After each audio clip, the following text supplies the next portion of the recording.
আরজি করের ঘটনাকে নিয়ে যারা মমতা ব্যানার্জির পদত্যাগ চাইছে, আমাদের যে মুখ্যমন্ত্রী তার পদত্যাগ চাইছে, তাদেরকে একটাই কথা বলছি, আজকে মমতা ব্যানার্জি ছিল তাদের দয়াতে এখনও সবাই বেঁচে আছে, না হলে আজকে কী অবস্থা হতো আমাদের রাজ্যের আমরা জানতে পারতাম না।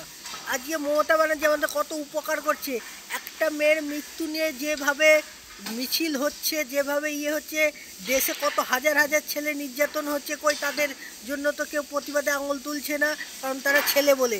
আজকে মেয়েরা বলছে স্বাধীন নয়, ফেসবুক ইউটিউব খুলে রিলস টিকটক ভিডিও দেখুন, দেখুন মেয়েরা স্বাধীন কি স্বাধীন না।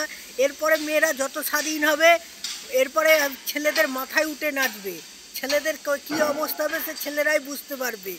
এখনই যেভাবে মেয়েরা করছে, আজকে হচ্ছে 100% মধ্যে 10% মহিলা খারাপ নয়, কিন্তু 90% মহিলা তো খারাপ, কিন্তু এই 10%কে আমাদের ভালো রাখতে হবে।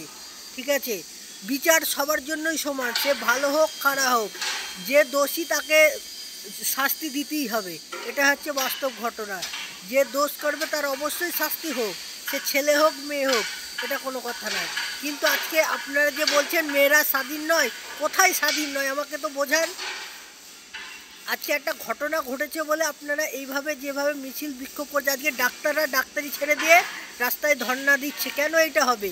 আজকে ওই একটা মেয়ের মৃত্যু নিয়ে আজকে যে হাসপাতালে যে আরও কত মেয়ের মৃত্যু হচ্ছে সেটা তো দেখতে পাচ্ছেন না। আজকে রুগীরা পরিষেবা পাচ্ছে না, তাদের জন্য কি বলবেন আপনারা? এই আপনাদের বিচার?